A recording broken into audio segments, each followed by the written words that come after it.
Hi guys, welcome back to my channel. So for today's video, we are going to talk about Article 21 of the revised Penal Code. So Article 21 talks about penalties that may be imposed. So no felony shall be punishable by any penalty not prescribed by law prior to its commission. So under Article 21 of this code, a felony should be punished in accordance with the law in force at the time of its commission. So in other words, as a matter of general rule, the penalty provided for by law in force at the time of the commission of the crime should be penalty which will be imposed for a particular time. So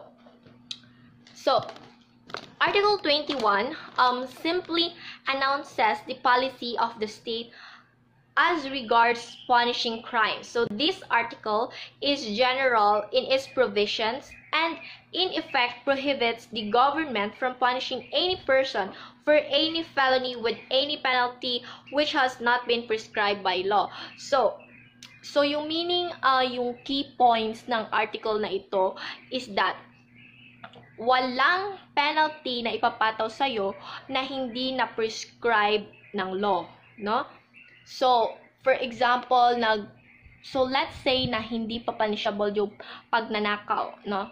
Then nag-commit ka ng crime ng pagnanakaw. So, hindi ka patungan ng penalty ng pagnanakaw kasi hindi pa na-define yung punishment ng pagnanakaw. So, example lang to. So, again, no felony or no crime shall be punishable by any penalty not prescribed by law prior to its commission. So, dapat na prescribe muna yung penalty bago muna commit yung crime. Hindi yung nag-commit ka ng crime tapos nagmamadali silang gumawa ng punishment kasi na-commit mo tapos hindi yun under the law. So hindi yun pwede. So actually, Article 21 has no application of any of the provisions of the RPC for the reason that for every felony defined in the code, a penalty has been prescribed. So the provision under this article can only be invoked when a person is being tried for an act or omission for which no penalty has been prescribed by law. So gagamitin mo tong article na ito if a person or if you are convicted of a certain punishment which is not prescribed under our law. So ganun. So Article 21 is not a penal provision. It neither defines a crime nor provides punishment for one. It has simply announced the policy of the government with reference to the punishment of alleged criminal acts. It is a guarantee to the citizen of this country that no acts of his will be considered criminal until the government has made it so by law and has provided a penalty. It is a declaration that no person shall be subject to criminal prosecution for any acts of his until after the state has defined the crime and has fixed a penalty thereof. This is stated under the case of U.S. versus Parrone, 24 Phil 2935. So what is the reason for this provision? So an act or omission cannot be punished by the state if at the time it was committed there was no law prohibiting it, because a law cannot be rationally obeyed unless it is first shown, and a man cannot be expected to obey an order that has not been given.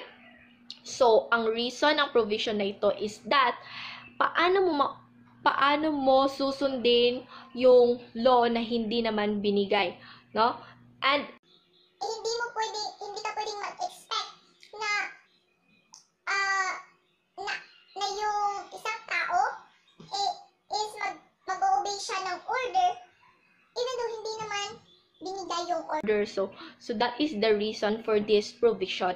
So no penalty prescribed by law prior to its commission. So for example, A was charged with fraud or infringement of literary rights or property because A allegedly reproduced and sold fraudulent copies of another's literary work. At that time, we had no copyright law. So can A be punished for such work?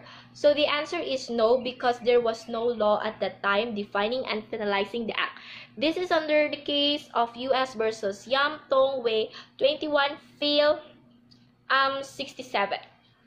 So, subsidiary penalty for a crime cannot be imposed if it was not prescribed by law prior to its commission. One of its example is the case of U.S. versus Macasaet, 11 Phil 447. So, in this case, Macasaet was charged with and convicted of a violation of the Internal Revenue Act, Internal Revenue Law, which is Act number 1189, punishable by a fine. That the law did not provide imprisonment for failure to pay the fine by reason of insolvency.